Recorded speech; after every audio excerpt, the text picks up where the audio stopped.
أزفلونا الحباب السلام عليكم بونسوار يعطيكم الصحة. لما ساقوكينا دولت بوسا. Rétro Info, comme d'habitude chaque dimanche, on vient au sujet phare de la semaine, sujets qu'on a vus sont très importants. On va essayer d'analyser ces sujets, ces situations dont on est concerné en tant qu'Algérien. Cette semaine, on avait parlé sur plusieurs sujets, sur la diplomatie, puisqu'elle est revenue en force avec la résolution des Nations Unies, la relation algéro-française, puisqu'il y a du nouveau avec la décision du Parlement français de condamner, si je peux dire, les accords de 68. Puis il y a eu des déclarations de M. Barrot, le ministre des Affaires étrangères, du Premier ministre français et bien sûr du ministre de l'Intérieur français. Et Attaf aussi, il avait fait une conférence, plutôt une rencontre avec des journalistes. Et il a donné son avis sur ce sujet, la relation franco-algérienne et les accords 68. Donc on va revenir sur ce point. Puis bien sûr, dans le domaine de la diplomatie, on va revenir avec ces déclarations d'Attaf aussi au sujet de la résolution des Nations Unies, la réaction un peu, si je peux dire, contradictoire entre plusieurs sources. On va revenir, on va essayer de comprendre exactement la situation de l'Algérie dans ce conflit du Maroc et le Sahara, le Polisario. Et on va finir toujours avec la diplomatie, le Mali qui vit des moments difficiles, puisqu'apparemment Bamako est encerclé par des groupes terroristes. On va revenir sur tout ça et la place de l'Algérie dans ces conflits avec nos invités dans la première partie de cette émission. La deuxième partie, on va revenir sur la situation des droits de l'homme chez nous en Algérie, puisque d'abord le président du syndicat des magistrats ou des juges a décidé de démissionner. Ça, c'est une occasion pour parler de cette institution de la justice. Est-ce que vraiment on a une justice indépendante? Et ça, c'est bien sûr, on va parler de la situation de Ibtissam Hamlaoui. Elle est devenue la star ces jours-ci des réseaux sociaux. Tout le monde en parle avec ses positions, avec ce qu'elle a fait.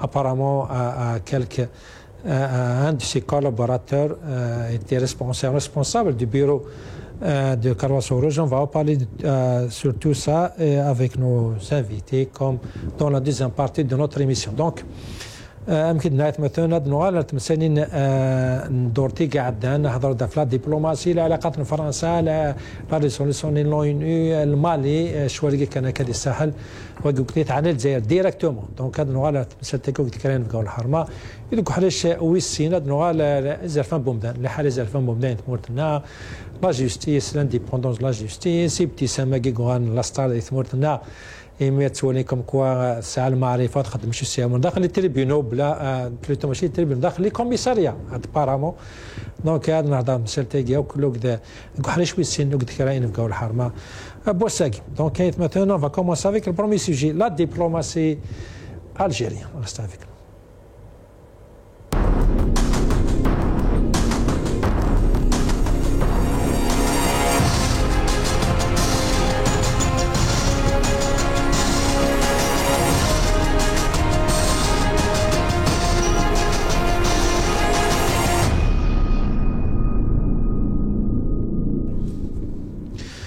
Donc, pour essayer de comprendre ces sujets, j'ai le plaisir d'accueillir ici dans le plateau, comme d'habitude, chaque dimanche, Mohamed Hamzan Rahmoun, représentant de Riposte Internationale. C'est Rahmoun Azouflak, marhaba sisik. Azoul Salima Gma, Azoul fin Kouna, Ilinizna, Azoul Figardi Tava. Super, merci à Texaha. Salah Debouz, maître Salah Debouz, avocat et défenseur des droits de l'homme, est avec nous à partir de Bruxelles. Maître Salah Debouz, Azouflak, et merci beaucoup d'avoir accepté notre invitation. Mohamed Hamzian, Rahmoun et aux téléspectateurs. Super, merci beaucoup, monsieur Maître Salah Debouz. Tout à l'heure, on va accueillir dans quelques minutes monsieur Adel Khalaf, consultant international en économie, qui sera avec nous à partir de Londres. Je vais commencer avec vous monsieur Debouz. D'abord, l'AFP, une agence de presse officielle française, elle a fait un petit article sur la diplomatie algérienne. Elle a donné son avis, peut-être un avis partagé par beaucoup de militants, si je peux dire, algériens. J'aimerais bien écouter quelques paragraphes de ce communiqué ou de cet article de l'AFP. Je reviens à vous. Après l'adoption d'une résolution onusienne favorable au Maroc sur le Sahara occidental, l'Algérie voit sa diplomatie mise à l'épreuve. En froid avec ses voisins et la France, le plus grand pays d'Afrique a vu ses principaux alliés, la Chine, la Russie et le Pakistan, s'abstenir. Un revers selon les experts. Déjà en froid avec ses plus proches voisins et la France, l'Algérie voit sa diplomatie mise à rude épreuve après l'adoption d'une résolution de l'ONU favorable au Maroc sur le Sahara occidental, où Alger soutient le Polisario. L'une des illustrations est l'échec de la candidature algérienne au club des BRICS à l'été 2023.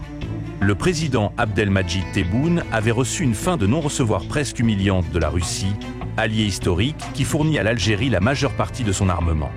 Il y a une évolution majeure dans les relations internationales et l'Algérie donne des signes d'essoufflement.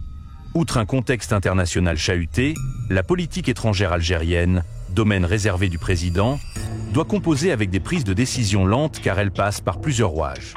Le fonctionnement du système politique algérien est très complexe puisque l'armée, l'état-major de l'armée, les services de renseignement sont partie prenante dans la prise de décision. Monsieur Debbouze, votre avis sur cette analyse de l'AFP, comme je l'avais dit, c'est une agence officielle française, elle a donné son avis sur la diplomatie algérienne. Qu'est-ce que vous en pensez? Je pense qu'ils ne sont pas très loin de la réalité. La réalité, c'est ça. C'est-à-dire, nous observons aujourd'hui que, d'abord, nous savons que, je vais commencer par la fin, tout le monde sait que la diplomatie algérienne, elle est, surtout actuellement, pas seulement la diplomatie, tout le pouvoir algérien, tout l'État, tous les services de l'État sont façonnés, dirigés, contrôlés par les services d'enseignement. Et dans les services d'enseignement qui sont une branche de l'armée, donc par l'armée. Tout le monde sait maintenant que le régime algérien est un régime militaire, il a toujours été. Il y a des phases où les militaires se font plus ou moins discrets, il y a d'autres phases où les militaires s'affichent directement. Nous sommes dans une phase où les militaires s'affichent clairement et franchement. Nous avons même vu parfois Tebboune rendre compte à Chinguiriha devant les caméras de certaines situations, ce qui est vraiment, ce qui donne une image humiliante. Un président qui donne un compte rendu d'une situation à son vice-ministre de la Défense, soi-disant. Et donc, c'est clair. Ensuite, le rendement de la diplomatie algérienne, maintenant, est devenu tellement médiocre que, c'est-à-dire, nous voyons des situations inédites. L'Algérie étant membre du Conseil de sécurité, elle n'a même pas les représentants de l'Algérie, j'entends par là. Ils n'ont même pas le courage de dire non à une résolution qu'ils ne trouvent pas favorable à leur orientation. Je vais essayer d'être très technique sur ça. Et ils n'ont même pas pu mobiliser l'un des alliés classiques de l'Algérie pour dire non, pour sortir le veto. Donc, et puis ils se font humilier même par leur allié, cet allié classique qui est la Russie. Il n'arrête pas d'humilier l'Algérie parce que les positions de la diplomatie algérienne ne sont plus des positions qui honorent non seulement l'Algérie, mais qui peuvent même honorer ses alliés. Vous voyez que à l'occasion du refus de son adhésion au BRICS, le ministre des Affaires étrangères russe avait dit « Nous, on n'accepte pas les pays qui n'ont pas de position, qui n'ont pas de principe, etc. » Donc c'était vraiment trop humiliant. Très bien, Salah Debbouze, on va revenir. Ça continue dans la même... malheureusement, ça continue dans la même logique. On va revenir au sujet de cette résolution onusienne et bien sûr la résolution algéro-française. Rahmoun, d'abord, ton avis sur ce papier de l'AFP. Premièrement, l'AFP est une agence officielle, n'est-ce pas? Donc déjà sur la forme, ils sont en train de donner un avis sur un pays qui est étranger. Or que de tradition, à chaque fois, l'une des revendications de l'Algérie, c'est de ne pas considérer l'Algérie comme étant, même en France, ils ne veulent pas que ce soit une question de politique intérieure. Or, on est en train d'assister, c'est comme si l'Algérie est une affaire de politique intérieure. Il donne une analyse sur le système, comment il est fait, sur sa complexité. Il parle aussi pourquoi c'est complexe, parce que ça témoigne de la non-fluidité dans l'action diplomatique, quoi qu'elle est dans le domaine réservé du président, ce qui conforte ce qui est dans la Constitution.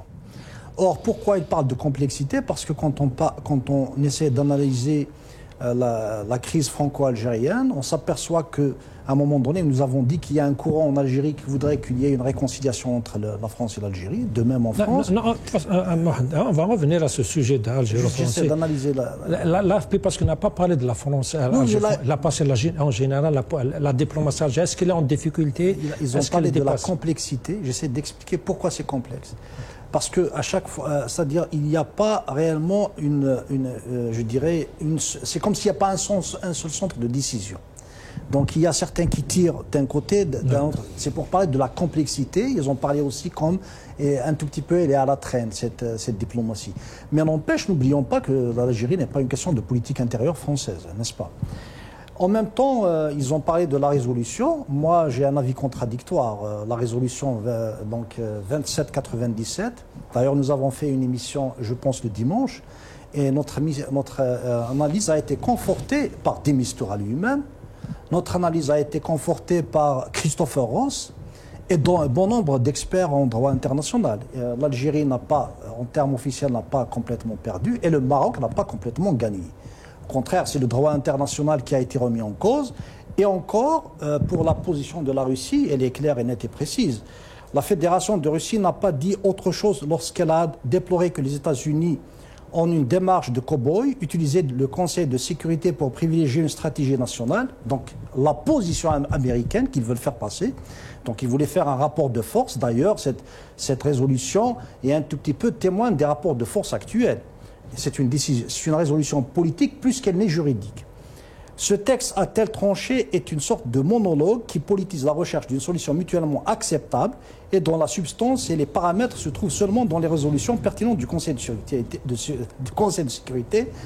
Nous nous sommes abstenus à expliquer à la Fédération pour ne pas bloquer la prolongation du mandat de la MINURSI. C'est pour ça qu'ils se sont abstenus. C'est-à-dire, en d'autres termes, s'ils ont fait le veto, ça va complètement arrêter le monde de la MINURSI. Donc ça va encore compliquer davantage la résolution de ce conflit parce qu'il faut le résoudre. Et en même temps, ils se sont abstenus pour que la MINURSI continue. Et bien évidemment, ils optent pour la fin de ce conflit. Quelque part, un tout petit peu, c'est pas entièrement marocain. C'est pas contre l'Algérie. Donc moi je pense que c'est clair ce qui est dans le texte. Et même ceux qui se sont abstenus tels que la Slovénie, etc., dans le texte... Ils ont voté pour.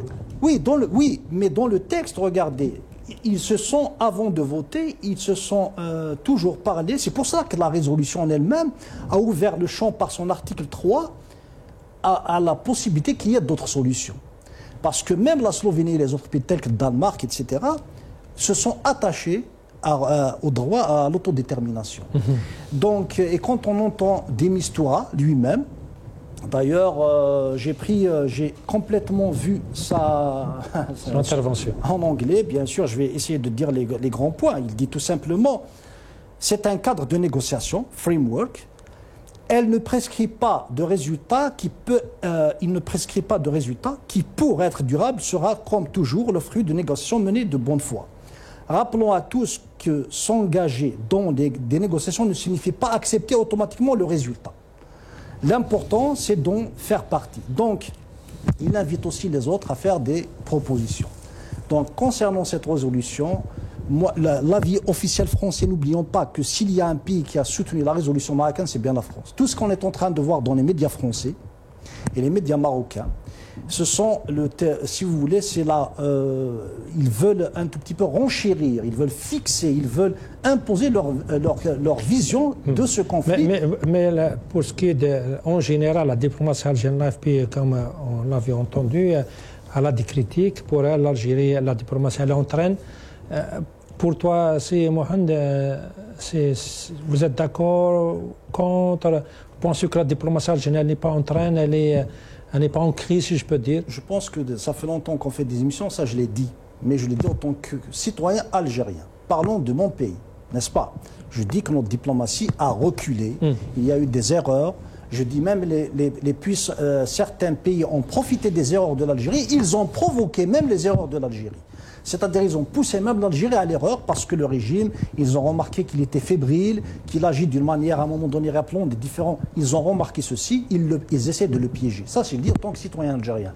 Mais venant de l'AFP, c'est autre chose, n'est-ce pas? Donc ta critique, c'est sur la forme. Venant de l'AFP, ce n'est pas ses oignons, si je peux dire. L'AFP est une agence, c'est la même chose quand l'APS fait la même chose, critique un pays. Rappelez-vous des émissions, nous avons dit qu'il y a l'art et la manière, nous avons une diplomatie, etc.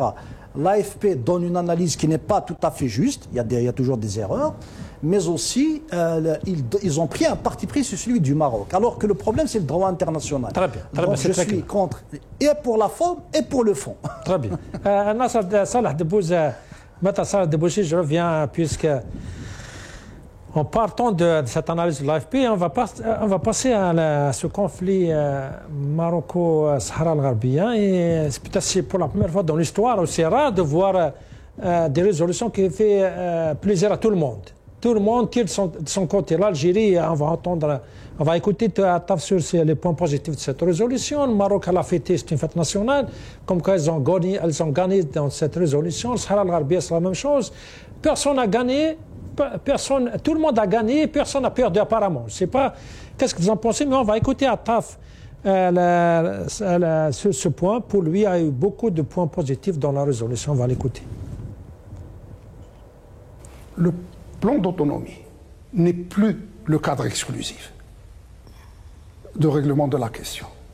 La résolution a ouvert le champ à d'autres idées, à d'autres plans alternatifs. Ça, c'est très, très important.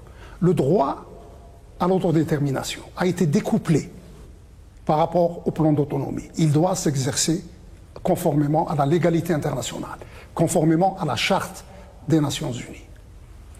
Quatrième point très, très important, la MINURSO, que le Maroc voulait soit démanteler, soit transformer radicalement quant à son mandat, a vu son mandat précisément prorogé d'une année.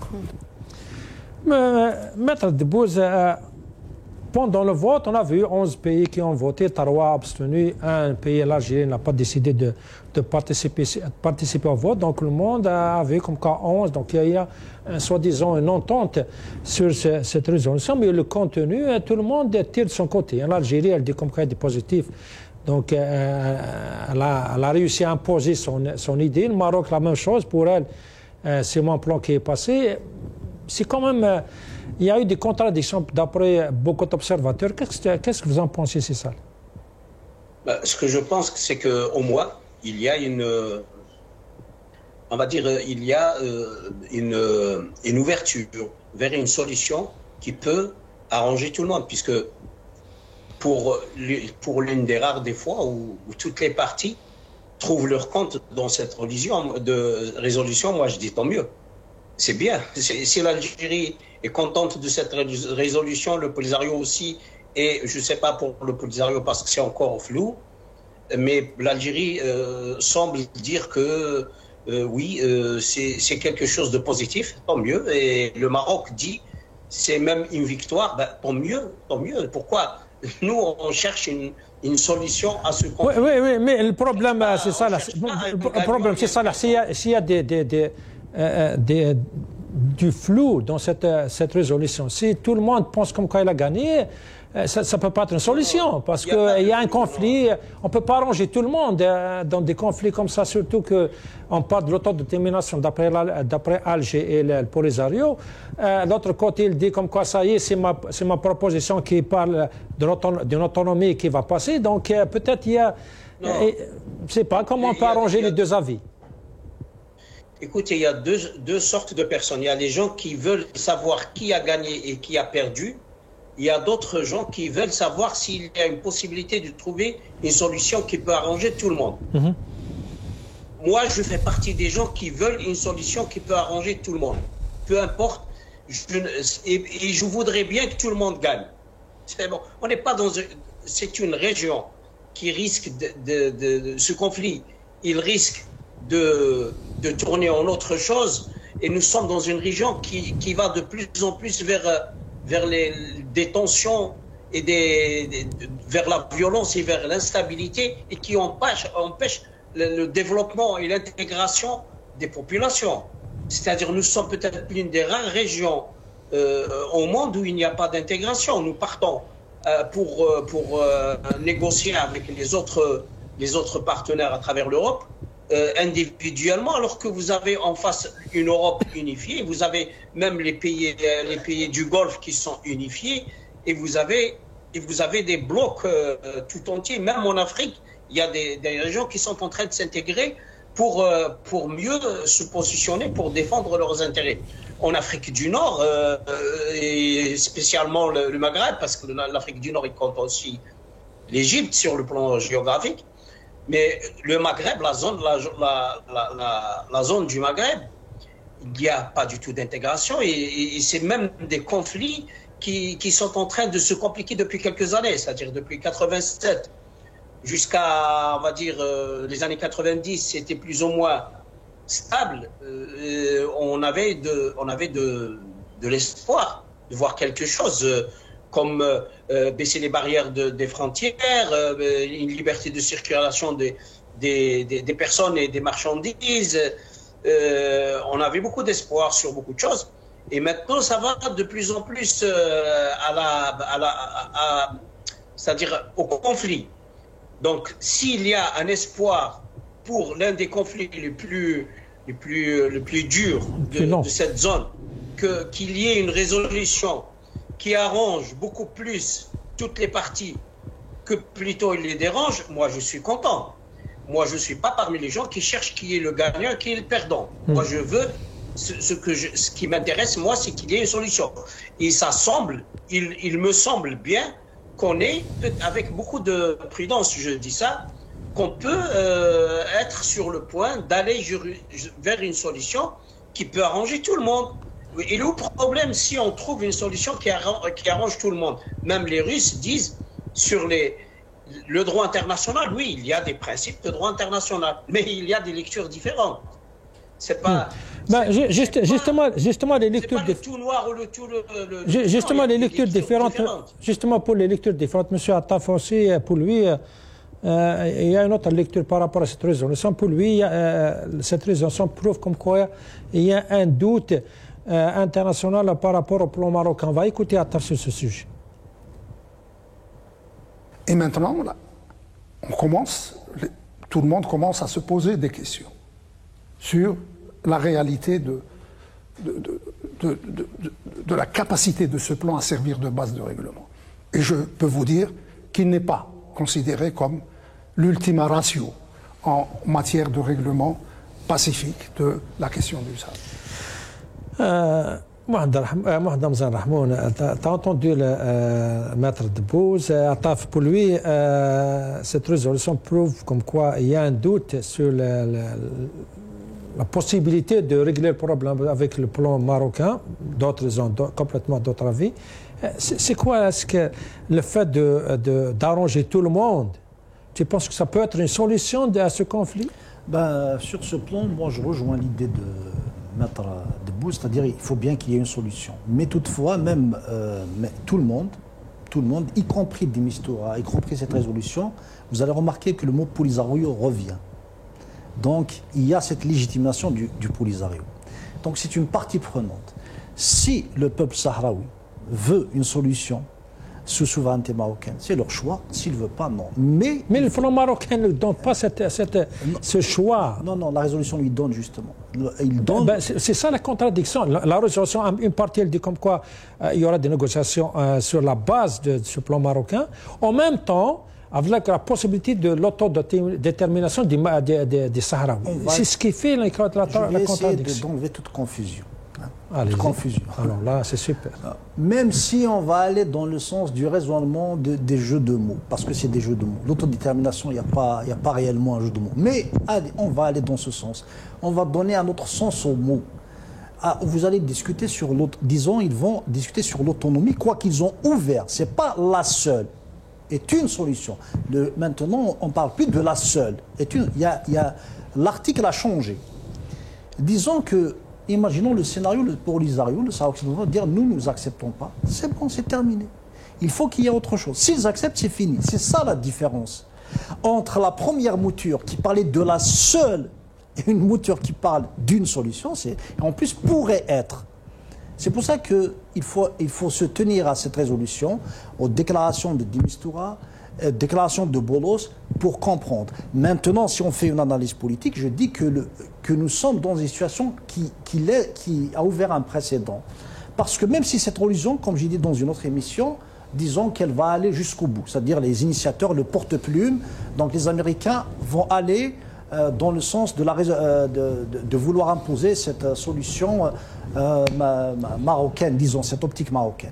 Imaginons que les 17 territoires non autonomes qui existent au jour d'aujourd'hui vont connaître le même sort. Imaginons que dans les territoires occupés palestiniens, il y aura aussi un droit de souveraineté d'Israël. Imaginons qu'il y aurait maintenant la même chose en Ukraine. C'est-à-dire, c'est une résolution qui, à mon sens, est en train de bouleverser. Quoique ce n'est pas terminé.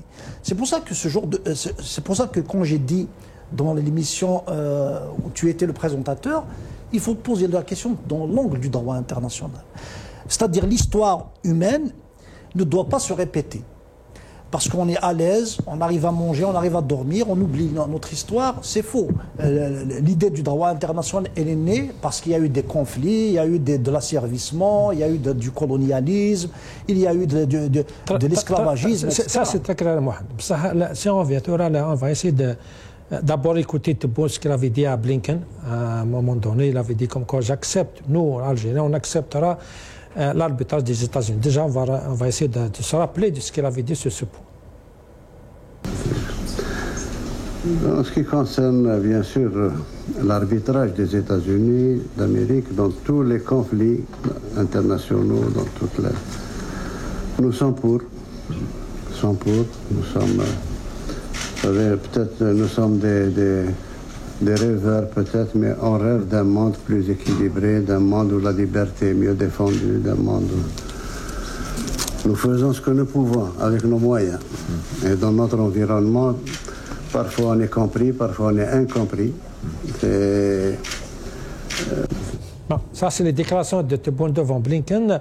Et on acceptera l'arbitrage des États-Unis. Et tu sais bien, Rahmoul, que les États-Unis, pour eux, le plan marocain est la solution privilégiée. Pour eux, est-ce qu'ils peuvent, finalement, si le Paris demain va dire comme quoi j'accepte pas, je ne participerai pas aux négociations, ou j'ai pas d'autres propositions que ceux du Maroc que je n'accepte pas, est-ce qu'il n'y a pas un risque que tu vas avec Trump, il peut imposer sa solution? Et l'Algérie, là, ça sera vraiment, on sera dans une situation quand même difficile. Pour l'instant, on ne peut pas répondre à cette question parce qu'elle est précoce. Ce qui est sûr et certain, d'après ce qu'on est en train de voir à cet instant, tout est ouvert, toutes les solutions sont permises, n'est-ce pas? Maintenant, est-ce que les États-Unis vont forcer la main au Polisario? Il faut obliger le Polisario à accepter ça, on va le voir, c'est les jours à venir qui vont le dire. N'oublions pas que même les deux autres puissances, la Chine et la Russie, ne sont pas vraiment d'accord. Donc comment que ça va évoluer? Parce que tout est une question de géopolitique aussi, comment les rapports de force vont évoluer, on ne sait pas. Pour l'instant, à l'instant si précis, rien n'est joué. Voilà. Très bien. Mais ça, un dernier mot sur ce sujet. Bien sûr que ce que Rahmoun avait dit, c'est logique. Hein? On ne peut pas deviner ce qui va se passer dans le futur, mais on sait bien la politique américaine. Pour Trump, il faut essayer de régler tous les conflits pour montrer au monde comme quoi c'est lui le sauveur hein, du monde, si je peux dire. Est-ce qu'il y a cette idée, peut-être, mais les États-Unis vont imposer leur solution et que pourra être la position de l'Algérie dans ce cas?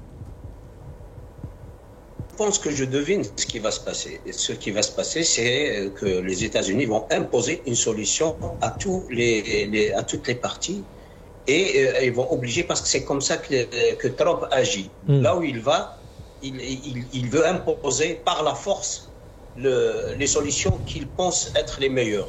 Et je ne pense pas qu'il va faire exception avec l'Afrique du Nord. D'autant plus que les Chinois et les Russes ne sont pas contre. C'est-à-dire, contrairement à ce que dit Mohamed Mziane, moi je pense que les Chinois et les Russes n'ont pas de problème avec le Maroc, mais ils ont un problème avec les États-Unis. C'est-à-dire, ils ont un problème avec la rédaction de la résolution, mais pas avec la stratégie de la solution. Il faut voir que les Russes, ils veulent récupérer l'Ukraine, et les Chinois, ils ont un problème d'intégration de certaines régions. Je pense que c'est pas logique de penser qu'ils peuvent favoriser une indépendance ou quelque chose qui va dans le sens inverse de ce qu'ils peuvent après sortir eux. Parce qu'eux aussi, ils ont des questions de séparatisme, entre guillemets. C'est comme ça que ces questions sont traitées en droit international. Et donc, ils ne peuvent pas dire oui dans une région et non dans une autre région. C'est-à-dire, on serait devant des puissances qui favorisent le séparatisme. Du moins, ils n'ont pas ce problème. Ils se seraient prononcés pour contrer les États-Unis sur le fond de la façon de voir. Maintenant, quand j'entends, par exemple, Attaf, surtout Attaf, dire, par exemple, on a pu réussir à changer, mais il n'a rien changé. On n'a rien changé. Si on voit les choses comme elles se présentent. Il y avait un projet de résolution. C'est toujours comme ça que ça se passe dans les Nations Unies.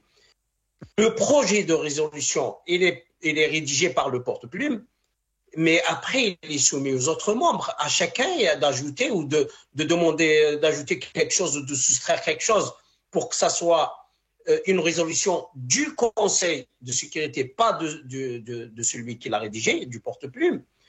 Mais dans cette résolution, par rapport à d'autres résolutions précédentes, il y a des éléments beaucoup plus en faveur du Maroc que ce qu'imaginait l'Algérie et le Polisario, c'est-à-dire le plus qu'il y a par rapport aux résolutions, pas au brouillon. Les brouillons, c'était quelque chose qui n'existait pas, qui n'a jamais existé officiellement, c'était les coulisses. Très bien.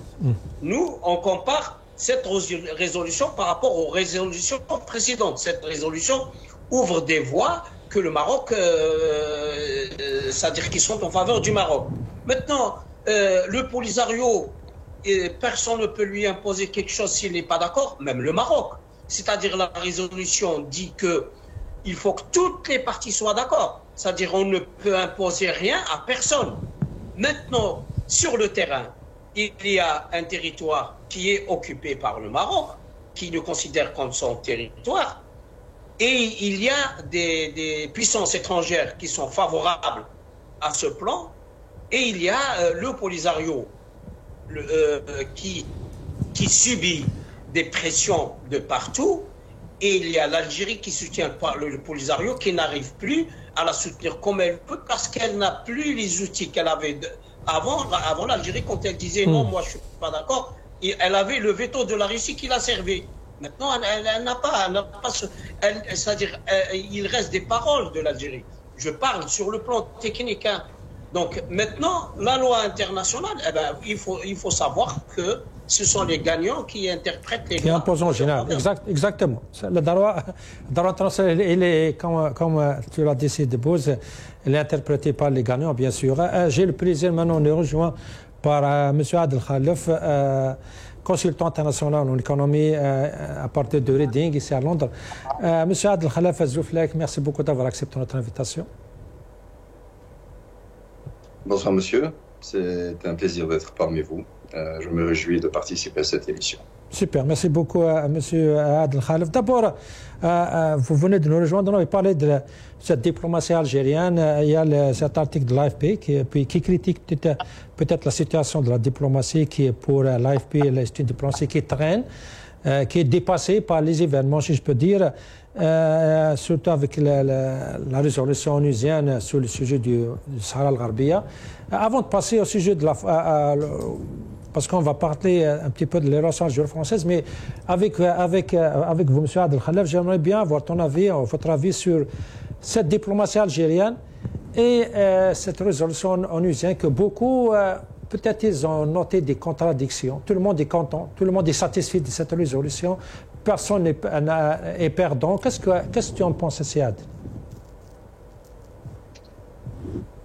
Alors, quand on dit que personne n'est perdant, c'est quand même une déclaration qui est assez forte. Parce que quand on dit que personne n'est perdant, ça veut dire que tout le monde est gagnant, d'une part. Ou d'autre part, ça veut dire que certaines parties sont gagnantes et puis d'autres sont dans un espèce de statu quo. Et moi, je pense que les mots ont tout leur sens ici, surtout quand il s'agit de diplomatie. Vous savez, dans le droit international et dans la jurisprudence, on dit « the devil is in the details », c'est-à-dire que le diable est toujours dans les détails. Vous savez, cette résolution a été donc soigneusement préparée, travaillée, discutée, présentée, contestée par des partis, approuvée par d'autres partis. Mais au final, moi je dis que, enfin, là où je me pose des questions simples. Alors, l'Algérie, notre pays, s'est abstenu de voter. Alors, si on s'est abstenu de voter, il y a une raison à cela. Quelle est la raison qui a fait que l'Algérie s'est abstenue de voter? Parce que maintenant, nous, les Algériens, quand on dit nous, les Algériens, de façon générale, je veux dire, peuple et institutions et État, on sait que on n'est pas complètement d'accord avec ce qui a toujours été pratiqué et dit du côté donc de nos voisins Maroc et d'éventuels d'autres parties concernés, directement ou indirectement. Mais dans ce cas-là, il fallait tout simplement voter contre. Non, justement, M. Adel Attaf, on pose la même question. Pourquoi l'Algérie a décidé de ne pas participer à ce vote? Eh bien, voilà sa réponse. On va l'écouter. Je vais vous livrer un scoop, très honnêtement. L'Algérie était à 2 doigts de voter pour la résolution. Je vous ai mentionné cette petite disposition relative à la souveraineté marocaine au préambule. Nous avons demandé dans la nuit, la veille du vote, que celle-ci soit enlevée et on voterait pour le texte. Elle n'a pas été enlevée. C'est ça, techniquement, c'est ça ce qui a motivé le fait que l'Algérie n'ait pas participé au vote. Ce n'est pas parce que les fondamentaux de la question du Sahara occidental sont préservés, on en parlera peut-être. Mais nous étions à 2 doigts de voter pour la résolution. Voilà sa réponse, M. Adel Khalaf. Pour lui, l'Algérie a 2 doigts de voter pour, mais à cause de ce qui est dans le préambule, elle a décidé de ne pas participer au vote. Voilà sa réponse, Yannick, puisque vous avez posé la question. Oui, mais vous savez, moi j'ai toujours été très admiratif. Je n'ai rien contre M. Ahmed Attaf en tant qu'individu, mais je vous parle de lui en tant que ministre des Affaires étrangères. Vous savez, dans la diplomatie est un métier qui est très complexe, les mots ont tout leur sens, ont tout leur impact. Vous savez, tout ce qui est dit, en diplomatie, tout ce qui est dit ne peut plus être non dit. C'est-à-dire que quand la balle sort du canon, c'est fini, la balle ne peut pas revenir. Alors, si vous analysez un peu la texture de cette déclaration, la substance des mots utilisés par cet homme, il dit « Je vais vous livrer un scoop ». Donc, ça veut dire qu'il voudrait faire part d'une information qui circulait éventuellement dans les couloirs, dans les aléas donc de l'hémicycle de l'ONU et qui ne concerne que les gens concernés, donc les personnes concernées, les parties concernées. Et donc une information qui n'est pas à la portée du grand public. Donc livrer un scoop, il livre un scoop. Et il dit, nous étions à 2 doigts, nous avons demandé à ce que cette chose soit modifiée, et cette chose n'a pas été modifiée. Ce bonhomme, il ne réalise pas qu'en disant ça, ça veut dire que tu es en train de démontrer que Nta, tu n'as pas de poids. Nta, la demande que tu as faite, que tu as exprimée à cette institution ou à ces personnes, je ne sais pas comment vous voulez appeler ça, donc à cet organe qui contrôle, qui évalue, qui vérifie les demandes de chaque parti, hein, donc les pays qui votent, n'ont pas accepté la demande de l'Algérie. Donc ça, déjà, dans sa substance, est un échec. C'est-à-dire, on t'a refusé ta demande. C'est des choses qui arrivent dans la diplomatie, c'est des choses qui arrivent dans l'hémicycle de l'ONU. Donc, il veut nous livrer un scoop sur quelque chose qui est négatif. Mais c'est quand même extraordinaire. Mais Anna, donne-moi un scoop de quelque chose qui m'intéresse, qui intéresse mon pays, qui intéresse mon peuple. Donc, vous voyez, c'est un bonhomme qui est en train de nager dans l'espace, dans le cyberspace. Il ne sait pas où il est. C'est un bonhomme qui a été ministre des Affaires étrangères dans les années 90. Après, on l'a mis dans un congélateur. Et puis, il y a 3 ans, on l'a décongelé. Et puis, il est arrivé en 2023 ou 2024. Le monde a changé. À son époque, il y avait de la diplomatie où on utilisait encore des tactilos. Puis aujourd'hui, on utilise des écrans tactiles. Et c'est un bonhomme qui est dépassé, qui ne comprend plus rien de ce qui se passe dans les enjeux internationaux. Et dans sa façon de parler, on voit que c'est un bonhomme qui est complètement perdu. Résultat, si nous avons un problème avec un pays, mais ça arrive, tous les pays ont des problèmes avec d'autres pays. Si on a un problème avec 2 pays, ça arrive. Mais nous avons des problèmes avec 7, 8, 9 pays. Nous avons des problèmes au Moyen-Orient. Nous avons des problèmes avec la France comme nous n'avions jamais eu depuis l'indépendance. Nous avons eu des problèmes avec l'Espagne parce que l'Espagne, cette dernière, a pris une position par rapport au Sahara occidental. Et puis cette position n'a pas changé. Alors, on a fait une tempête dans un verre d'eau. Et puis après, du coup, il n'y a plus de tempête. Après, il fait beau, il y a du soleil, ça fait tout zak-zak, il y a tout est réglé. Et l'Espagne, en même temps, n'a pas changé sa position. Donc, je ne sais pas c'est quoi ce délirium. Il y a un problème avec le Sahel, il y a un problème avec le Mali, il y a un problème avec le Maroc, il y a un problème avec l'Arabie Saoudite, il y a un problème avec les Émirats. Mais à un moment, il faut se poser des questions. Quand on a un problème avec tellement de personnes, c'est que nous avons un problème dans la machine de la diplomatie. Moi, en ce qui me concerne, je pose la question. Le président Abdelmajid Tebboune, qui est le garant de l'État, aujourd'hui, ne se pose-t-il pas la question, ne devrais-je pas, que sais-je, hein, ce qui se passe dans sa tête, mais ne devrais-je pas recruter un ministre des Affaires étrangères à la hauteur des enjeux internationaux? Aujourd'hui, je pense que 70%, 80% de tous les problèmes que nous avons, y compris celui-ci, c'est que nous avons un ministre des Affaires étrangères qui est incompétent. Je ne suis pas ici pour faire la publicité au ministre des Affaires étrangères marocain, ni pour un autre, mais il faut me dire une chose. Le lobbying, même si le mot lobbying, je n'aime pas trop dans la diplomatie parce qu'il est un peu péjoratif parfois, mais le travail fait dans les coulisses par la diplomatie marocaine, les gens qui ont agi dans les aléas de la diplomatie marocaine avec les acteurs internationaux a été d'une finesse, d'une qualité, d'une texture plus efficace et supérieure à celui de l'Algérie. Très bien. On va parce qu'on n'a pas beaucoup de temps pour cette première partie de notre émission. On va passer à la deuxième partie de la diplomatie. On a parlé de cette résolution des Nations Unies, mais aussi, il faut parler, ça concerne beaucoup nos compatriotes en France, c'est la relation entre Alger et Paris. Jean-Noël Barrot, le ministre des Affaires étrangères, il a parlé de cette relation, de la nécessité de renouer avec Alger, de renouer le dialogue avec les autorités algériennes et, bien sûr, il a essayé d'expliquer ses attentes, l'attente de Paris, si jamais il y aura un nouveau dialogue avec l'Algérie. On va l'écouter.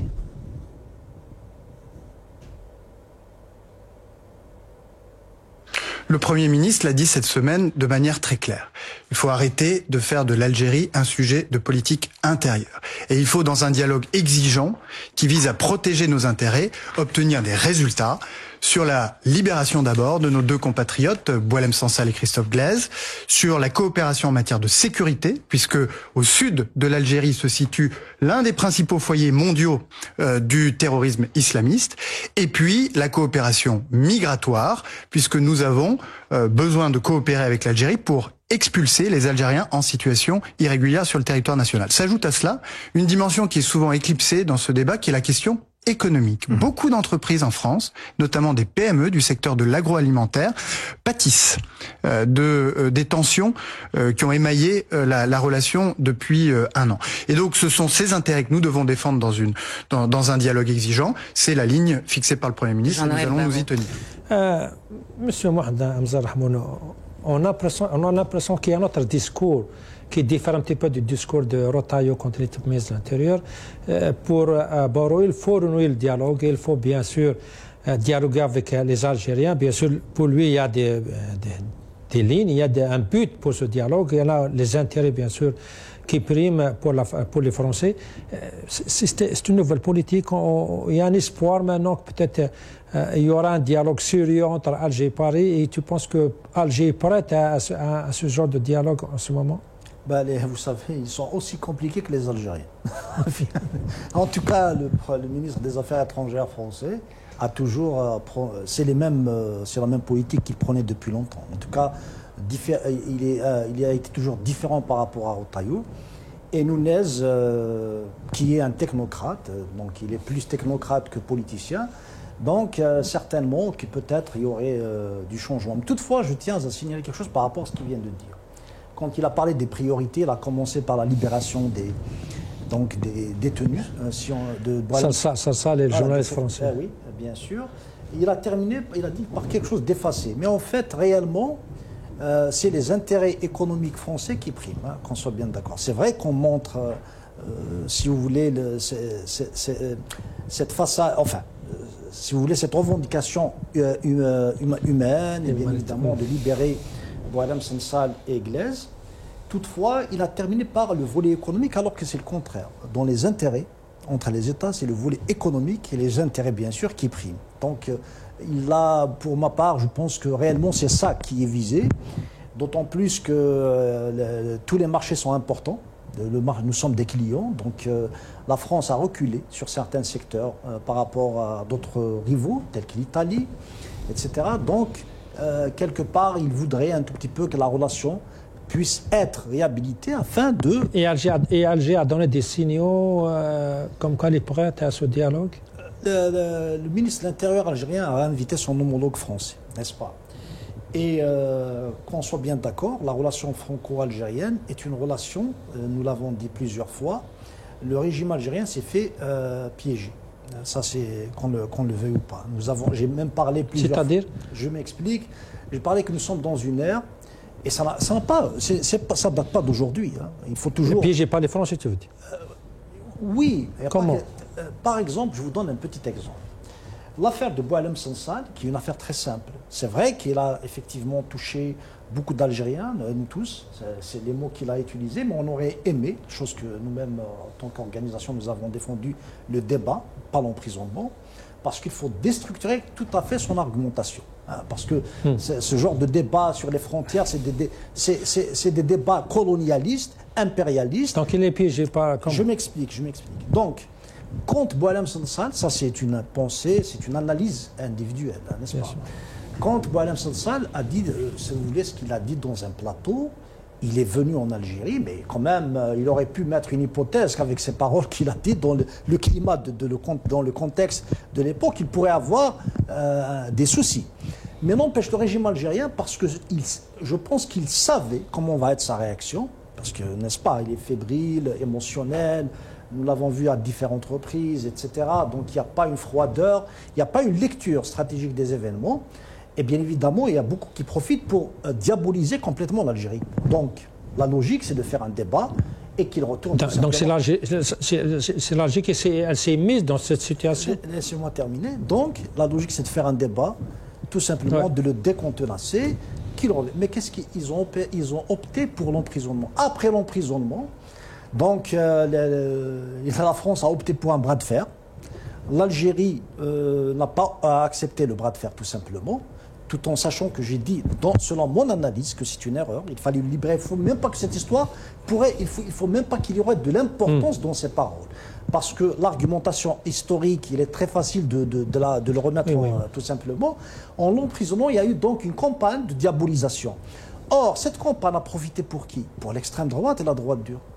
Or, ce qui nous attend en termes de relationnel, nous avons déjà un avant-goût avec les accords de 68, qui ne veulent rien dire parce qu'il faudrait bien sûr que la partie algérienne soit saisie par la partie française, je parle du gouvernement, le président français doit lui-même annuler, le président algérien doit le faire, c'est une question de droit international. Mais sur le plan symbolique, nous avons déjà, si vous voulez, les odeurs, alors qu'ils savaient pertinemment que la droite et l'extrême droite ont visé l'immigration algérienne à tort, parce qu'il y a une migration importante, et le nombre, si vous allez prendre le nombre d'immigrés algériens qui ont des problèmes avec la justice, c'est vraiment infime en termes de pourcentage. Donc cette focalisation sur l'Algérie à des fins électoralistes, le régime algérien l'a aidé. Or, si on veut se projeter dans un environnement méditerranéen nord-africain, et si on veut se projeter à l'avenir, on doit tout simplement se donner les moyens d'être une puissance. Et ceci a besoin de calme, a besoin de sagesse et bien sûr a besoin de décisions qui doivent être pragmatiques. Donc ne pas perdre la France était stratégique. Il fallait pas, quel que soit X, d'autant plus que le président Macron, avant la reconnaissance, il a fait beaucoup de pas vers l'Algérie, il fallait se saisir, mais surtout pour nos intérêts économiques aussi. Donc, prolonger, c'est-à-dire on aurait pu ne pas parler de la reconnaissance des torts français, un tout petit peu la différer pour un autre temps, où nous serions un peu plus à l'aise pour un tout petit peu avoir notre revendication. Très bien, très bien. Mais, Maître Salah Dbouze, un mot sur cette situation, cette relation algéro-française. Il y a les accords de 68, il y a ces paroles, ce discours de la classe politique française, je parle en pouvoir, hein, le Premier ministre, le ministre intérieur, et bien sûr Macron qui n'arrête pas de lancer des messages à Alger, comme quoi voilà, on est prêt à des rencontres, à un dialogue. Est-ce qu'on se dirige vers une accalmie dans cette situation? Est-ce que l'Algérie est prête à ce dialogue en ce moment? Je ne pense pas que l'Algérie, les autorités, quand je dis Algérie, moi je vise les Bien autorités, sûr. parce que pour moi ils ne sont pas représentatifs, ils ne représentent pas les Algériens. Beaucoup de positions politiques des autorités algériennes ne représentent pas forcément le peuple. Hein. À part la question palestinienne, tout le reste des positions des autorités algériennes ne sont pas forcément conformes aux orientations du peuple. Hein. Il y a des gens qui peuvent être contre ou avec, mais je pense que les autorités algériennes non seulement ne sont pas prêtes, je pense, j'ai l'impression qu'ils gèrent les dossiers au jour le jour, c'est-à-dire Tebboune se lève le matin, il voit s'il n'y a pas de problème, s'il y a un problème, qu'est-ce qu'il faut faire l'après-midi. J'ai l'impression que c'est comme ça que sont gérés les dossiers. Tebboune, il peut choisir n'importe quel autre ministre des Affaires étrangères, il sera toujours sous son autorité, et ça sera les orientations de Tebboune qui seront appliquées au niveau international, et de Chengueliha, bien sûr. Et donc, Tebboune et Chengueliha ne sont pas connus pour des fins diplomates ou des hommes politiques de valeur. L'un est un militaire et l'autre c'est un bureaucrate. Donc, ils n'ont rien ils n'ont aucune qualité d'homme politique ou aucune qualité politique ou diplomatique. Ceci dit, l'affaire Boualem Sansal, c'est une affaire qui n'a aucun fondement. C'est-à-dire, même ce qu'a dit Boualem Sansal, qu'est-ce qu'il a dit? Il a parlé de l'histoire. Il a seulement parlé de l'histoire. Il a dit qu'à un certain moment, les frontières du Maroc étaient à tel endroit. Et peut-être même, on peut même, si on va aller dans l'histoire, on peut dire que des frontières sont mouvantes. C'est vrai que peut-être on va revenir en arrière, on sait exactement le problème de Salsal, mais j'aimerais entendre votre avis, M. Dbouze, la situation actuelle, avec le départ de Rotaillot, avec ces discours de Barrot et du Premier ministre français. vous pensez qu'on se dirige vers une accalmie ou plutôt, parce qu'on ne sait pas avec l'extrême droite qui essaie d'imposer son avis dans le Parlement ailleurs, est-ce que plutôt il y aura toujours cette tension entre Alger et Paris? Je pense que cette tension va baisser. Justement, moi, je suis parti de l'affaire de Boualem Sansal pour arriver à ça. C'est-à-dire que quand la France a changé de position par rapport au dossier du Sahara occidental, les autorités algériennes avaient cafouillé et faisaient n'importe quoi, entre autres cette affaire de Boualem Sansal. Maintenant que la tendance mondiale, j'allais dire, peut-être le Conseil de sécurité, etc., va dans un sens où les Algériens, non seulement ils n'ont pas intérêt, mais ils sont obligés d'accompagner ce sens-là, il est clair que la relation avec la France va aller dans le même sens. De toutes les manières, quand il y a un conflit au niveau international, il y a deux façons de les résoudre, soit par la force, soit par la diplomatie. Ni la force ni la diplomatie ne sont en faveur des Algériens. Alors il n'y a que les intérêts des Algériens qui vivent en Algérie qui peuvent peser. C'est-à-dire aujourd'hui, nous avons beaucoup d'Algériens qui sont dans une situation précoce, parce que ce n'est pas seulement les Algériens qui sont en situation régulière, il y a des Algériens qui sont en situation régulière, qui voient leurs papiers bloqués, qui n'ont pas pu renouveler leur titre de séjour pour une raison ou pour une autre. Donc ces Algériens-là, il y a même des proches, des dirigeants, qui voient leur intérêt menacés, leur intérêt qui peuvent être légitimes ou pas. Donc ce sont ces éléments-là qui vont favoriser que les Algériens, les autorités algériennes vont certainement aller dans le même sens que le sens du ministre des Affaires étrangères, et c'est tant mieux pour tout le monde aussi. Très bien, M. Debbouze. On doit s'arrêter pour une petite pause pour continuer après la deuxième partie de notre émission. Restez avec nous.